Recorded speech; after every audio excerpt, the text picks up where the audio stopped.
are back from Forever Football Show, the most interactive show in internet, or per se, the most interactive soccer show that you can ever find out there.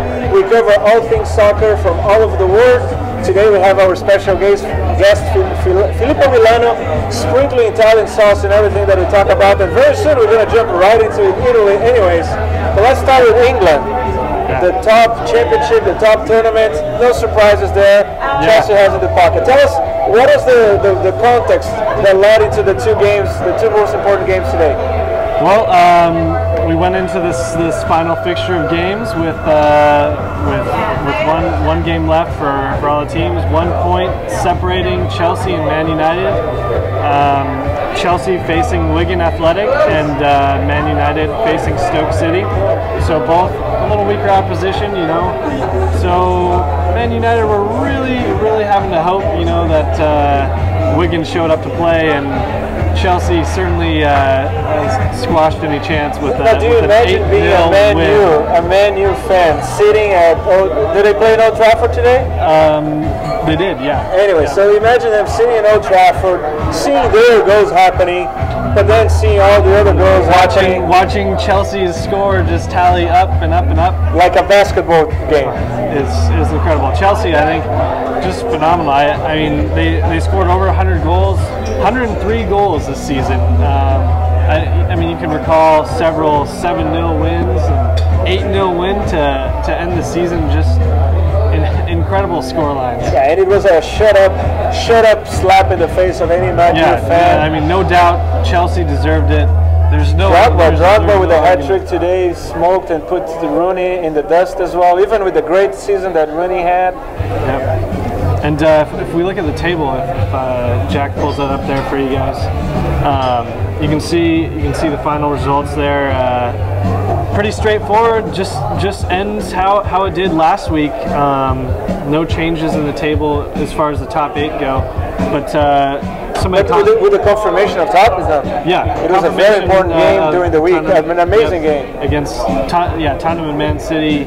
I watched. It was a phenomenal match. I'm happy for Carlo Ancelotti. He's an Italian trainer of Chelsea, and I guess he's a great coach. He deserves to win the league. He had an unfortunate game against Inter Milan in Champions League, but I guess he deserved to win the Premier League. I agree. We also met Ancelotti when he was here playing against Sounders, and Chelsea had an amazing season, and you know that just proves when we start talking about Inter Milan, just proves the quality that Inter Milan is this year, because they beat Barcelona and Chelsea. Yeah. Barcelona is just about to also win the Spain league, and they would have beat the two other champions.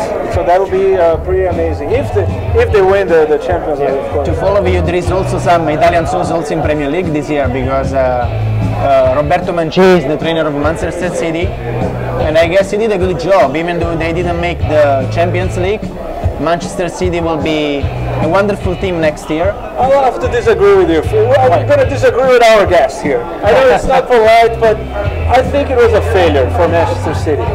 With the amount of money that they put in this, Tottenham never qualified for this first time that they qualified. They got the chance, but you know they could have used the opportunity of Liverpool not being a great season. Oh, yeah. It was the year for Manchester City to break through, and they missed the opportunity. I agree with you, but you have to consider that Mancini started during the season. Started late, and so it's just that I won't give him just this chance to play when he's able to extra. Even though there's experience, there's so after the next coach for Manchester City. So, you know, Manchester City is learning to be a larger team. I think that they made very good investments, very good choice of players, but they should have had a top-notch coach from the beginning. Mark Hughes was never going to make it. Where is he now? He's not even working anymore. I don't know. I think they splashed a little too much cash on the players and didn't invest enough in a quality coach. And I wouldn't change Mancini now. A bit of a stretch for Mark Hughes. I mean, he plays with a negative style, and yet they're signing all these flair players, and just that in itself kind of seemed a little incoherent. I agree, and I wouldn't change Mancini now. It's only going to depend a little bit on it seems that there is a little bit of tension and conflict between Tevez and Mancini, and Tevez has been growing a lot of power in the team because he's the star now. After Robinho went on loan to Santos, and with Adebayor being a great player, some other Bellamy and all that, Tevez is really the top star from Manchester City, especially because Manchester City likes to rub in the face of the Manchester United fans that they got Tevez from United to Manchester City. So now we're going to see how that tension resolves itself. I agree. And Mancini was sent up by from Inter just because he has a strong personality, and he has some problem with some players. So maybe will happen the same with Manchester City. So we'll see. I was finding interesting the parallel between the Spain League and the Premier League. In certain points, you had both Real Madrid and Manchester United, supposedly the teams that made more investments and make more investments every year. They were on top of the league, and when they faced their main opponents, Real Madrid received Barcelona in the Santiago Bernabéu. Manchester United received Chelsea at Old Trafford, and they both choked in the most important games at home, and that's what inverted the league. Something Barcelona might not even win, but it looks like it will, and it will be a very much similar story in both of the top leagues. I agree with you about Barcelona versus Real Madrid, but I don't agree about Chelsea versus Manchester United, because that game was really conditioned by the fact that Rooney was injured. With the best Rooney, maybe it would be a different game.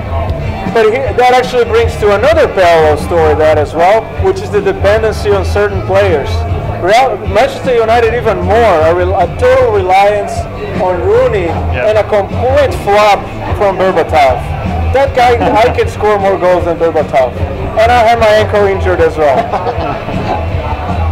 And in Real Madrid, not that much, because Ronaldo, Higuain are all scoring, but then you have Benzema, which is also, in my opinion, a flop for Real Madrid. Absolutely, I agree. I agree with that. So similar stories in both leagues. And congratulations to Tottenham. We'll see a new team playing in the Champions League. Interestingly, Manchester City will have another shot at a European Cup as well. So good luck to them. And with that, we close the England Premier League. Congratulations to Chelsea, a team that has been here playing against the Sounders. So we felt a little bit more connected to Chelsea as well. Congratulations to the Italian coach as well. I'm sorry.